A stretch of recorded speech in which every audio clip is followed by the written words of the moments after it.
नमस्कार दोस्तों, आज हम बात करेंगे 2024 के सबसे ताकतवर तूफान में से एक टाइफून योगी के बारे में।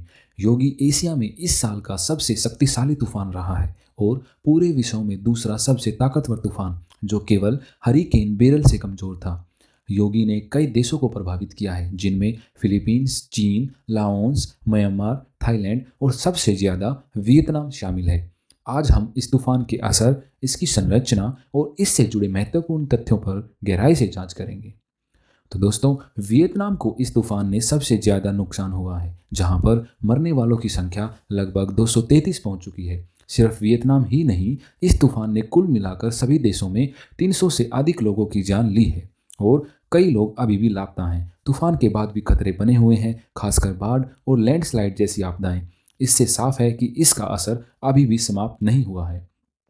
तो दोस्तों, अब बात करते हैं कि उष्णकटिबंधीय चक्रवात कैसे बनते हैं। ये तूफान गर्म महासागरों के ऊपर तब बनते हैं जब गर्म और नरम हवा ऊपर की तरफ उठती है और निचले दाब के क्षेत्र तैयार करती है।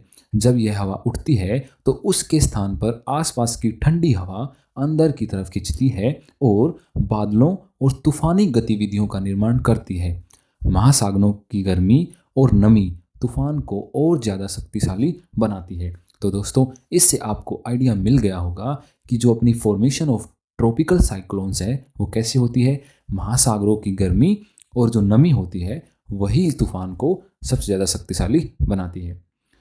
तो दोस्तों, अब बात करते हैं कि जो चक्रवात हैं उनकी हवाओं की गति के आधार पर हम लोग उनको वर्गीकृत करते हैं, हम उनको क्लासिफाई करते हैं उनकी हवाओं की स्पीड के ऊपर। तो सबसे फर्स्ट वन है दोस्तों अपना ट्रॉपिकल डिप्रेशन। जो ट्रॉपिकल डिप्रेशन होता है, इसमें जो हमारी हवाओं की गति होती है वो होती है 39 मील्स पर हावर, मीन्स अप्रोक्सीमेटली 63 किलोमीटर पर हावर। एंड जो सेकंड कैटेगरी होती है दोस्तों हमारी, वो होती है ट्रॉपिकल स्टॉर्म। इसमें जो हमारी हवाएं होती हैं वो 39 मील पर हावर की स्पीड से चलती हैं, मीन्स 63 किलोमीटर पर हावर या उससे अधिक बार। अगर इससे ज़्यादा चलेंगी या इस स्पीड पे चलेंगी तो वो अपना ट्रॉपिकल स्टॉर्म कहलाएगा, और अगर 63 से कम चलेंगी तो ट्रॉपिकल डिप्रेशन चलाए कहलाएगा। तो दोस्तों, हेरिकेन हेरिकेन टाइफून या साइक्लोन ये कब कहलाते हैं? जब हमारी हवाएं 74 मील पर हावर, मीन 119 किलोमीटर पर हावर से ज़्यादा की स्पीड से चलती हैं, तब हम उस तूफान को हेरिकेन, टाइफून या साइक्लोन कहते हैं। इसके बाद दोस्तों, चक्रवात को श्रेणी 1 से लेके 5 तक बांटा जाता है, और जो सबसे डेंजरस या सबसे खतरनाक श्रेणी होती है वो 5 में हवाओं की गति 157 मील पर हावर तक पहुंच जाती है, मीन्स अप्रोक्सीमेटली 250 किलोमीटर पर हावर या उससे ज़्यादा। तो दोस्तों, आइए आप देखते हैं कि जो टाइफून योगी है इसकी डेवलपमेंट कैसे हुई है। देखो दोस्तों, अब जानते हैं कि टाइफून योगी ने कैसे और कहां से अपनी शुरुआत की। तो दोस्तों, जो टाइफून योगी है यह 1 सितंबर को यह जो पश्चिमी फिलीपींस सागर में एक ट्रॉपिकल स्टॉर्म के रूप में शुरू हुआ। उसके बाद 2 सितंबर को फिलीपींस में पहली बार यह लैंड पे स्ट्राइक हुआ, यह भूमि पे टकराया, जिससे इसकी पावर में कुछ कमी हुई, जिससे दोस्तों इसकी शक्ति में कुछ कमी हुई है। लेकिन जब यह दक्षिण चीन सागर के गर्म पानी में पहुंचा तो इसकी ताकत फिर से बढ़ने लगी। ये दोस्तों हमने पिछली स्लाइड में बताया है कि जब गर्म समुद्र और नमी मिलती है तो यही अपने जो किसी भी टाइफून या चक्रवात को और ज़्यादा स्ट्रॉन्ग बनाती है।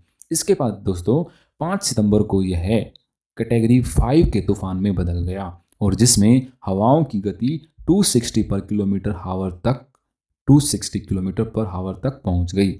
इसके बाद दोस्तों आप देख सकते हैं कि 6 सितंबर को यह चीन के हेनान और 7 सितंबर को वियतनाम में इसने लैंडफॉल किया। अब दोस्तों देखते हैं कि इसका इम्पैक्ट क्या पड़ा। देखो दोस्तों, टाइफून योगी के वियतनाम में लैंडफॉल के बाद इसकी शक्ति कम होने लगी और यह एक ट्रॉपिकल डिप्रेशन में बदल गया। हालांकि म्यांमार और आसपास के क्षेत्रों में भारी बारिश और बाढ़ जारी रही, जिससे जनजीवन पर गहरा असर पड़ा। अब दोस्तों, तूफान के बाद भी जो हालात हैं वो सामान्य होने में लंबा समय लग सकता है। अब दोस्तों, जो आप देख रहे हैं कि इतने ज़्यादा हमारे आसपास क्लाइमेट चेंज है तो उसका क्या इम्पैक्ट है। तो दोस्तों, अब हम बात करते हैं जलवायु परिवर्तन और चक्रवातों के तीव्रता के बीच में क्या संबंध है। वैज्ञानिकों के अनुसार बढ़ते वैश्विक तापमान का चक्रवातों की तीव्रता पर सीधा असर पड़ रहा है। समुद्रों की सतह का तापमान दोस्तों समुद्र की सतह का तापमान 1850 से लेकर अब तक 0.9 डिग्री सेल्सियस बढ़ चुका है, जिससे ज़्यादा गर्मी और वाष्पीकरण होता है और तूफान ज़्यादा शक्तिशाली होते जा रहे हैं। अब दोस्तों जो चक्रवात है वो तटों के और करीब बनने लगे हैं और इनकी तीव्रता पहले से ज़्यादा तेज़ी से बढ़ रही है। अब दोस्तों हम कंक्लूजन पे आते हैं। तो कंक्लूजन में दोस्तों अंत में जो टाइफून योगी है यह हमें दर्शाता है कि जो उष्ण कटिबंधीय चक्रवात हैं वह अब पहले से ज़्यादा तीव्र होते जा रहे हैं, पहले से ज़्यादा स्ट्रॉन्ग होते जा रहे हैं। और जो जलवायु परिवर्तन है, जो क्लाइमेट चेंज है दोस्तों, यह एक महत्वपूर्ण कारण है जो कि इन तूफानों की गंभीरता को बढ़ा रहा है। तो दोस्तों भविष्य में ऐसी आपदाओं से निपटने के लिए हमें लगातार निगरानी और शोध की आवश्यकता होगी, ताकि समय रहते हम तैयारी कर सकें। तो दोस्तों हमारे साथ बने रहने के लिए आपका धन्यवाद। आपके इस पे क्या विचार हैं, कमेंट कीजिएगा, लाइक कीजिएगा। Thanks a lot.